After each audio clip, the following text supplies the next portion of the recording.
Good morning বন্ধুরা, তোমরা সবাই কেমন আছো? আশা করি সকলেই ভালো আছো। আমরাও ভালো আছি।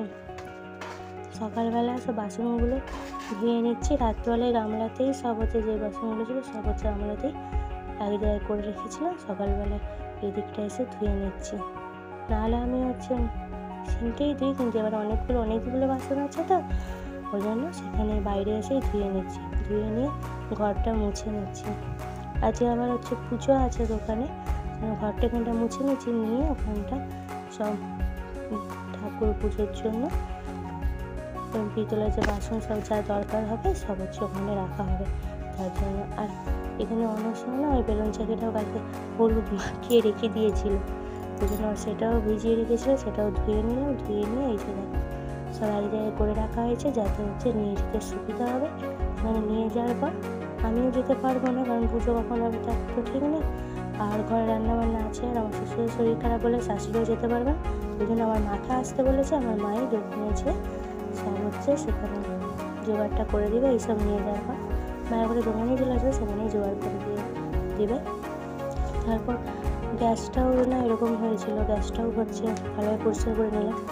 আরও হচ্ছে কী কী জোগাড় হয়েছিল সব ভিডিও করা হয়নি, তার জন্য মানে একটা পুজো হলে তো একটা ভালোই একটা কাজ থাকে, সেগুলো হচ্ছে জোগাড় করা, সেসব মানে ভিডিও করতে পারিনি। তো যেটুকু করেছিলাম সেটাই দেখালাম।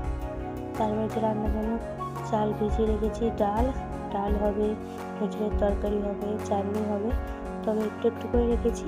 মানে একটু করে ভিডিও করেছিলাম, বেশি করিনি। আমার ভাইও এসেছিল, সেও ছিল।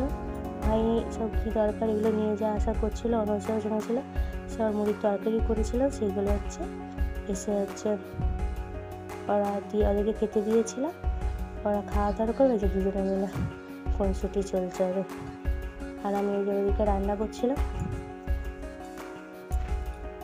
আর হচ্ছে আজ এখন আবার ধানও শুকানোর একটা হচ্ছে কাজ আছে, যাতে হচ্ছে ধান মিলা আছে। আমি রান্না করতে ওকে ধানটা মেলে দিয়ে এসেছিলাম। আর এইদিকে দেখো হচ্ছে পুজো হয়ে যাওয়ার পর যখন দুপুরবেলা এগুলো সব নিয়ে এসেছিলো না, সেগুলোই মানে ব্যাগে সব নিয়ে চলেছিলো, সেগুলোই নামাচ্ছিলাম।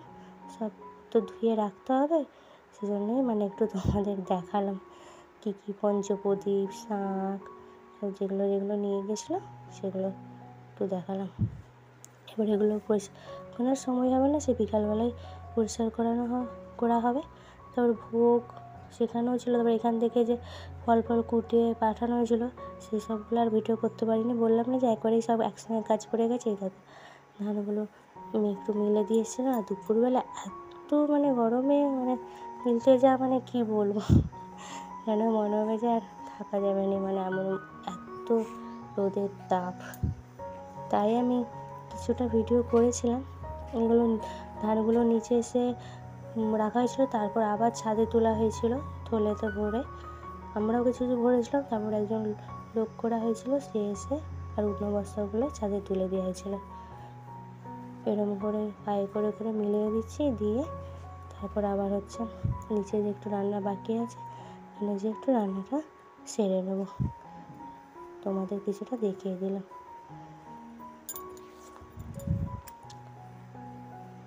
তারপর শুকনো হলে আবার তো তলেই ভরা, ওই সব তো একটু কাজ আছেই। অন্যবারে আরও মানে ধান চাষ হয়, কিন্তু এবারে হচ্ছে বাবা শরীর খারাপ বলে খুব বেশি হয় না, কারণ বাবা যে দেখাশোনা করতো, কিন্তু এবারে তার দেখাশোনা করতে পারছে না বাবা। তাই এই যে ছাদে কতগুলো দেখতে চাই, এগুলো মানে একটা জমি চাষ হয়েছিলো, আর অন্য জমিগুলো সব হয় না।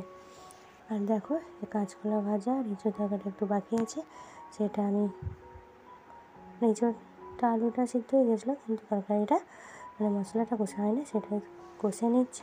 পুজো হয়ে গেছে, সবাই ঘরকে চলে এসেছে, সবাইকে খেতে দিতে হবে। দেখো এঁচোড়ের তরকারি, ডাল করেছিলাম, আর টমেটোর চাটনি করেছিলাম, ছোলা ভাজা, এই যেগুলো কিছুটা করেই দেখলাম, পুরোটা দেখানো হলো না একসঙ্গে, মানে এদিকে রান্না করেছিলাম। আর দেখো বাসনগুলো সব বিকেলে ধুয়ে রেখেছিলাম। তাহলে বন্ধুরা এখানে ভিডিওটা শেষ করছি। সবাই ভালো থাকবেন, সুস্থ থাকবেন।